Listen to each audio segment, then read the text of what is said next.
Hi everyone. Today we're going to continue with our series on rules for dating. Rule number 4 is make sure that the person that you're trying to date, trying to get to know, is a potential prayer partner. I've covered this a little bit where I talked about the qualities of a good partner, and one of the qualities was that he has to be or she has to be a Christian. So today I'm just gonna cover more or less the same things, maybe add a few things here and there. So this is very important, like every other topic. You must make sure that the person that you are trying to get to know, the person that is a potential partner, will be a good prayer partner. This is important. People have just, and this is one of the main reasons, honestly, why relationships are failing this day and age, is because people are no longer thinking about having a prayer partner as your life partner. It's important because if you feel that God is important in your life, God is your life, Christianity is your life, what you believe in when it comes to God is your life, then it is definitely not optional for you to be in a relationship with someone that doesn't walk that same path that you walk on.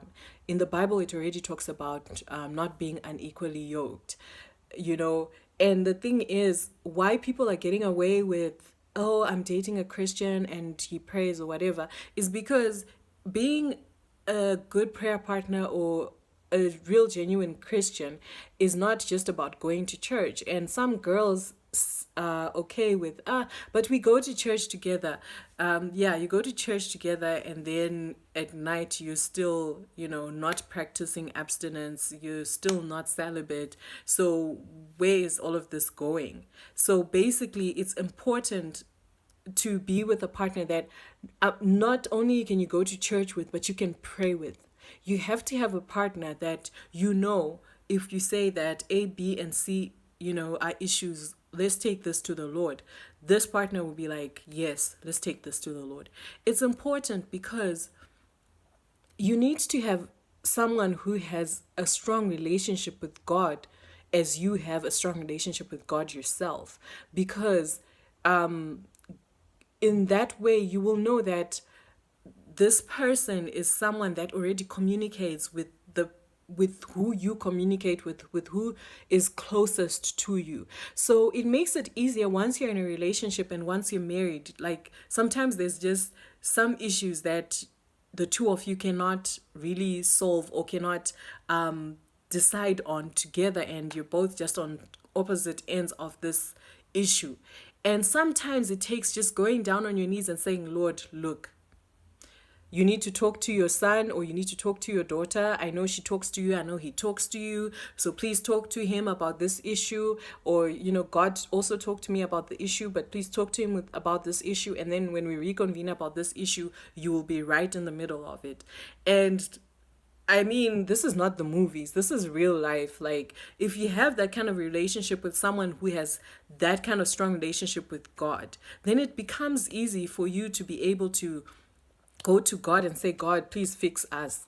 And it's nice because someone like that, someone who genuinely has a good relationship with God, understands that they're accountable to God. So everything that they do, they have a fear of who God is. And that is important because it helps you, especially ladies, when you're in a relationship with someone who fears God, it helps you to stay away from sexual immorality. It really does. Because that person understands the impact of doing such things, what kind of impact that has on their personal relationship with God, because they value the relationship they have with God. So everything that they do to preserve the relationship that they have with God. They do not to disobey God.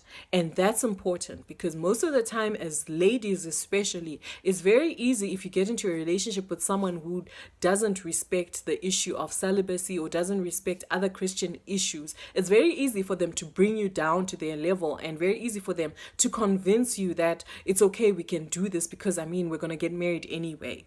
And that's not the kind of person, that's not the kind of Christian we're talking about. You really need to be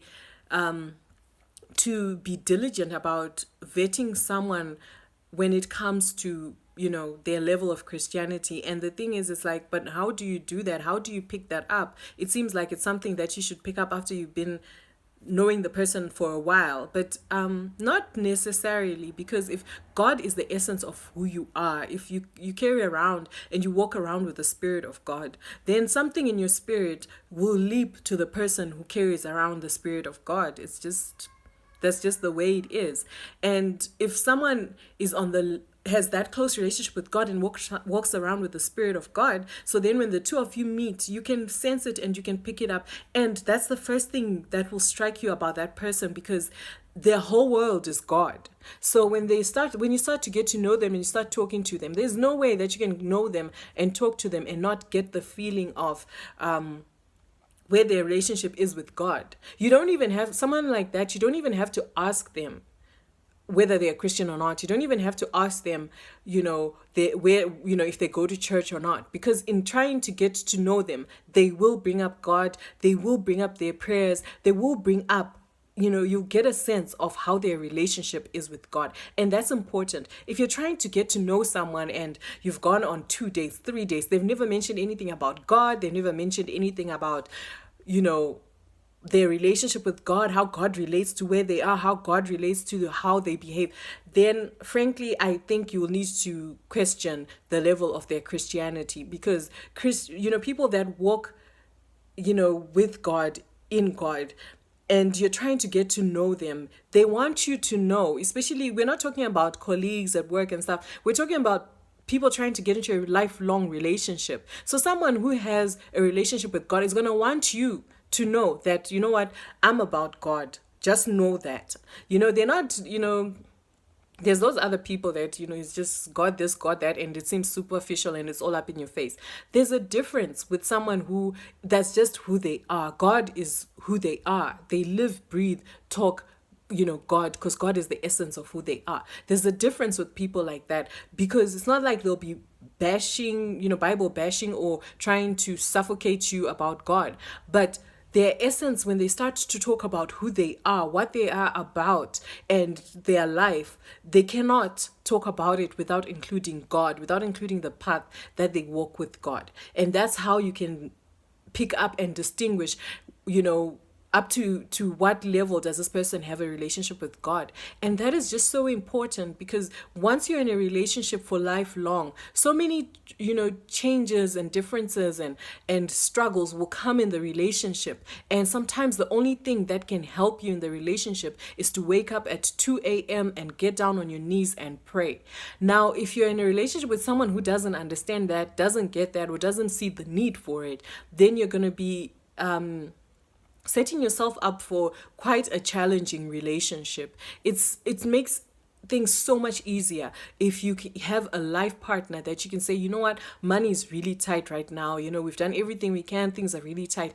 And your partner will be like, babe, I feel like we really need to get down on our knees. We need to be praying every day at 1:00 in the afternoon when you're at work or whatever. Let's start. I was reading this Bible verse and I felt like God was speaking to me, and he said, like, let's meditate on this word. Like, there's something about that, because it's like, it's you, it's that person, and it's God. And I mean, you can win.